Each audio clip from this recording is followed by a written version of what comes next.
les 4 attitudes d'un homme mûr. C'est tout de suite avec moi dans cette vidéo.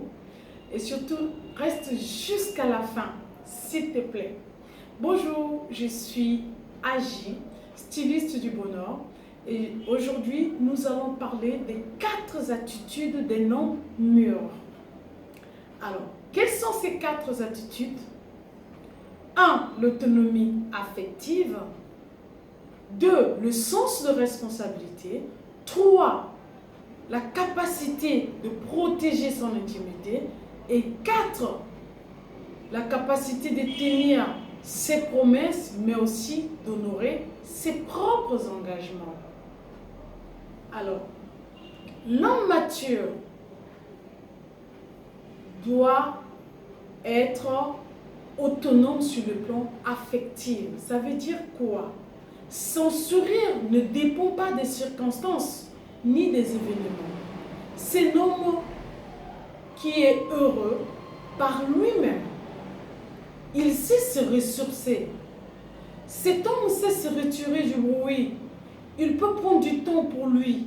Il sait se ressourcer. Il sait se reposer. Il sait aussi s'autocritiquer. Il sait réparer ses propres difficultés. C'est cet homme qui se ressource au quotidien, qui a la capacité de donner, puisqu'il se ressource autant, il a tant d'amour pour lui, il a tant de sourire pour lui, il a tant de bonheur pour lui, donc il peut aussi l'offrir à l'autre ou à autrui à n'importe quel moment. Ce n'est pas cet homme qui joue à la victime. L'homme mature ne joue pas à la victime. L'homme mature, c'est celui-là qui est autonome. C'est celui-là qui a le goût de la vie. Il n'a pas besoin d'une bière pour se sentir bien. L'homme mature n'a pas besoin de la cigarette pour être détendu. Non, il sait se détendre. Il n'a pas besoin de ces substances extérieures pour stimuler la dopamine, c'est-à-dire l'hormone du plaisir dans son cerveau. Il sait être heureux. Bien entendu, il peut prendre de l'alcool, mais ce n'est pas comme une dépendance. Il peut coucher avec une femme, mais ce n'est pas une dépendance pour lui. Il est autonome, son bonheur est autonome, mais aussi son plaisir. Au deuxième niveau, l'homme mature a le sens de responsabilité. En effet, il est responsable de ses actes et il assume les conséquences de ses actes. Ce n'est pas celui-là qui fuit les conséquences de ses propres actes.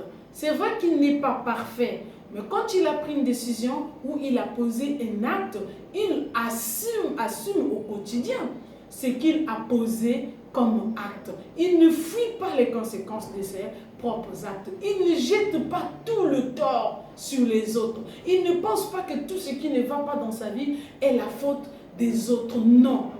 Si c'est lui qui ne se sent pas bien, l'homme mature est bien conscient que le problème est en lui. Dans le cas où il est en porte-à-faux avec quelqu'un, il ne jette pas toute la faute sur l'autre. Il sait prendre la responsabilité d'au moins 50% de ce qui va, mais aussi de ce qui ne va pas. L'homme mature est responsable de ses actes au quotidien. Alors, lorsqu'il a offensé quelqu'un, lorsqu'il reconnaît qu'il a mal agi, ce n'est pas gênant pour lui de demander pardon. Et puis son pardon, ce n'est pas juste une parole en l'air. L'homme mature, quand il demande pardon, il prend le temps de corriger ce qu'il a fait. Ce n'est pas juste quelqu'un qui va te dire, mais pourquoi tu continues de m'en parler? Je t'ai demandé pardon, non? Je t'ai demandé pardon, oui. Mais quand tu as demandé pardon et que tu poses encore pire que ce que tu as déjà fait, où est le fait de ton pardon? Le pardon n'est pas qu'un mot. Hein. Le pardon est un processus. Il faut donner des preuves que tu mérites être pardonné. Il faut donner des preuves que tu as définitivement laissé ce que tu faisais. Ce n'est que comme ça que ton pardon est crédible. Des fois, je reçois des hommes au cabinet qui me disent non, depuis lors, ma femme ne m'a pas pardonné, depuis lors, mon fils ne m'a pas pardonné. Oui, mais qu'as-tu posé comme acte pour accompagner le pardon que tu as demandé à l'autre? Mais l'homme immature est comme ça. Il demande pardon, il fait la même chose, ou il fait encore pire, et pourtant il te demande encore pardon, il te demande encore pardon, je ne vais plus faire, il refait, je ne vais plus. C'est ça un homme mature. Un homme mûr, lorsqu'il demande pardon, il ne revient plus sur les mêmes choses. toi, le sens, toi, la capacité à protéger son intimité. L'homme mature protège son intimité. Ce n'est pas celui-là qui parle de sa vie privée à n'importe qui. Tout le monde dans le quartier connaît ce qui se passe dans ta maison. Non, ce n'est pas comme ça, mon frère. Ce n'est pas parce que tes voisins ne se plaignent pas de leurs enfants qui sont parfaits. Des enfants parfaits, ça n'existe pas.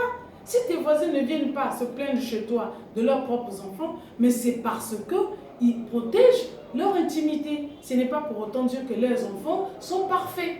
Et tu commences à penser que non, chez eux, s'ils ne se plaignent pas, tout va bien. Non, ça n'a jamais été. Rien n'est parfait sur cette vie. Par contre, toi, si tu n'es pas mature, eh bien, tu te plains, tu racontes à tout le monde ce que ta fille a fait. Tu racontes à tout le monde ce que ta femme a fait, ce que ton fils a fait, ce que ton neveu a fait. Ça ne marche pas comme ça. Quelqu'un t'a confié une confidence, un secret.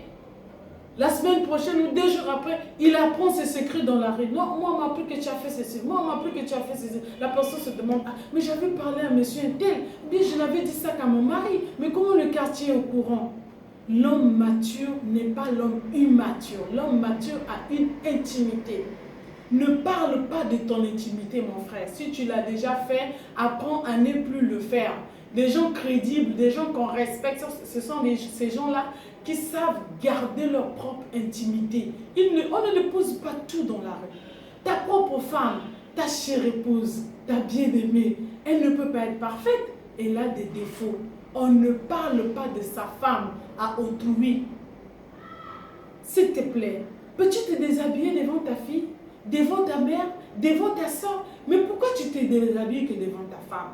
Ça veut dire que ta femme occupe une place que personne d'autre ne peut occuper dans ta vie. Parce que quand tu es nu devant ta femme, ça ne te gêne pas. Hein. Tu peux même sauter, chanter. Franchement, tu es à l'aise devant ta femme. Mais devant autrui, tu ne laisseras pas ta nudité être vue d'autrui. Ce n'est pas possible. Alors si tu ne peux pas laisser les gens voir ta nudité et que tu ne la confies qu'à ta femme, alors s'il te plaît, ne parle jamais de ton intimité, ni de ton mariage aux gens.